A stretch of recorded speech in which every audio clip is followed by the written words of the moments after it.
La province du Maniema partagée entre les Koussou et les Rega. Monsieur Henri Kalimassi, bienvenue. Merci. Voilà, vous êtes notable de la province du Maniema. Qu'est-ce qui se passe actuellement au niveau de cette province? Oui, Monsieur David Kilolo, permettez-moi avant de parler de la question, au moins permettre aux Congolais de comprendre que c'est que la province d'Imaniema. La province d'Imaniema est située au centre-est de la République démocratique du Congo. Elle est constituée de 7 territoires, dont notamment les Pangi, Kasongo, Kabambare, Kailo, Punia, Lubutu. Et le chef-lieu de la province, qui est la ville de Kindu, est constitué de 3 communes. La commune de Kasuku, de Mikelenge et d'Alunguli. Et sur le plan démographique, c'est une province qui avoisine au moins 3 millions, plus ou moins 3 millions de population. Sa superficie est d'au moins 136 millions, plus ou moins 136 millions, allais-je dire, de kilomètres carrés. Maintenant, par rapport à la question que vous veniez de poser, la province d'Imaniema a un problème. Lequel? Et ces problèmes, selon les uns et les autres, est lié à la question du gouverneur, qui est du territoire de Kibombo. Et de ce côté-là, on est en train de stigmatiser que c'est le territoire de Pangi qui est en train de faire tout pour vouloir faire partir l'actuel gouverneur Ogi Moussafiri. Ogi Moussafiri. Mais il n'est pas conciliant, Ogi Moussafiri, selon ses détracteurs. Jusque-là, la crise au niveau du Maniema, c'est par rapport au gouverneur Ogi Moussafiri. Dire qu'il n'est pas conciliateur ou réconciliateur, peut-être c'est anticiper les choses. Mais moi, je voudrais un peu peut-être entrer en profondeur de la question de ce qui divise la population d'Imaniema. Pour la société civile, qui avait initié un mémorandum pour la démission du gouverneur, à lui donner un moratoire de 10 jours, conformément à l'article 27 de la Constitution, l'accuse de beaucoup de choses. Récemment, avec les députés provinciaux, il accuse des malversations, de non-respect de son programme du gouvernement. Est-ce que toutes ces accusations ne sont-elles pas fondées? Écoutez, jusque-là, la province est en train de tourner. Hein? La société civile s'appuie sur l'article 27 de la Constitution. Les députés provinciaux aussi ont, par rapport à la Constitution, leur droit constitutionnel de solliciter une motion ou de destituer un gouverneur. Mais la question qui se pose, que ce soit au niveau des députés provinciaux, de la société civile, du gouverneur de la province, c'est le développement d'Imaniema. Est-ce que toutes ces questions contribuent-elles au développement d'Imaniema? La décision du gouverneur, le non-respect du programme du gouverneur, le moratoire de la société civile. Moi, je crois que toutes ces questions ne vont pas permettre à la province de se développer. Ce qui peut permettre à la province de se développer, c'est de faire en sorte que les fils d'Imaniema soient unis et puissent travailler pour l'intérêt d'Imaniema. Les députés provinciaux peuvent avoir raison, tout comme la société civile.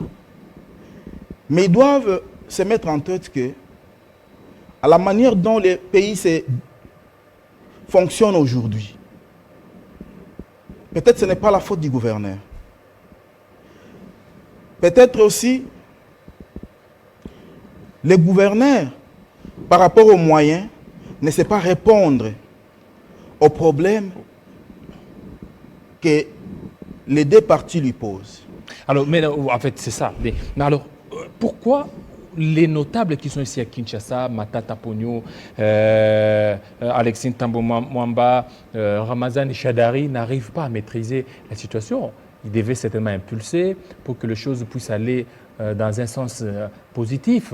Il y a aussi l'homme des Pangui, Witanene. Ils devaient certainement se réunir pour aider la province à se maintenir, pour éviter ce qui se passe à la province. Normalement, si je suis venu ici, c'est par rapport à cette question-là. Quand bien même que la Constitution prévoit qu'il y ait une assemblée provinciale, qu'il y ait l'institution ou les gouverneurs de province qui doivent travailler en synergie, et lorsque l'assemblée provinciale trouve que les gouverneurs n'arrivent pas à répondre aux desiderata de la population, l'assemblée provinciale a l'obligation de l'interpeller. Mais avant d'y arriver, il y a une procédure. La question que je peux me poser ici, est-ce que les députés provinciaux ont commencé par les contrôles parlementaires avant d'arriver à la motion? Parce qu'ils doivent savoir que aujourd'hui, presque toutes les provinces, les assemblées provinciales ou les provinces ont 8 mois d'impaiement. Lorsque les députés provinciaux eux-mêmes ne sont pas payés, comment est-ce que le gouverneur peut avoir les moyens de faire fonctionner la province? Mais depuis un certain temps, les gouverneurs et aussi certains députés provinciaux sont ici à Kinshasa. Est-ce qu'on peut vraiment s'attendre à une solution? Au lieu de rester au niveau de la province, ils préfèrent beaucoup plus venir à Kinshasa, faire trop de va-et-vient à Kinshasa, mais la province est en train de rester sans gouvernement. Oui, je ne sais pas entrer dans la cuisine interne des députés provinciaux ou du gouverneur. Peut-être ils sont appelés par les différentes autorités nationales. Mais moi, la question ici, par rapport à votre question, c'est de voir la notabilité, c'est-à-dire les leaders des différents territoires du Maniema se réunir autour d'une table et trouver la solution à la question de la gestion de la province aujourd'hui. Matata Ponyo, c'est un leader. Chadari, c'est un leader. Kokonyangi, vous venez de les citer. Il y a Matenda Kelou. Ils sont nombreux. Alexis Tambo Mwamba, l'actuel président du Sénat, c'est le plus grand leader. Moi, je crois qu'autour de lui, surtout que lui, il est l'émanation de l'Assemblée provinciale, autour de lui, tous peuvent se réunir et trouver des solutions à cette question qui ronge la province du Maniema. Au lieu de laisser les députés provinciaux, les gouverneurs, perdre du temps pour bloquer la province de se développer. Ils doivent se réunir. Ils ne doivent pas laisser les députés provinciaux et les gouverneurs seuls. C'est ça l'objet de ma présence ici. Et le gouverneur, lui aussi, doit s'amender. Il ne peut pas marcher sur les députés provinciaux. Ils doivent tous regarder dans la même direction pour le développement du Maniema. Vous voyez, cette histoire de destitution, d'émotion, retarde les choses. Et cela me pousse à féliciter le président de la République, Félix Antoine Tshisekedi, parce que nous l'avons vu, parce que c'était devenu une monnaie courante, où lorsque les députés dorment et se réveillent, ils doivent faire partir les gouverneurs. Mais avec le cas de l'Ituri, de Jean-Marie Bamanissa, on a vu comment on a essayé d'étouffer ce que les députés provinciaux ont voulu faire. On a vu également la situation du Bas-Congo. Jusqu'aujourd'hui, comment les gens s'entretuent alors que le gouverneur est là. Moi, je crois que cette politique, le chef de l'État peut aussi l'appliquer au Maniema. Je ne voudrais pas que le gouverneur Moussafir puisse rentrer en triomphalisme au Maniema pour dire que c'est moi qui ai gagné. Même s'il est venu faire des contacts à Kinshasa, il doit faire tout pour contacter les différentes notabilités qui sont à Kinshasa et au besoin, appeler les députés provinciaux, parler autour d'une table et voir là où il n'a pas réussi et conduire la province du Maniema par rapport à la volonté du peuple maniémien. Merci. Merci beaucoup, M. Henri Kalimassi. Vous êtes notable du Maniema. Tout à l'heure, on va parler du congrès. Congrès de l'UNPC.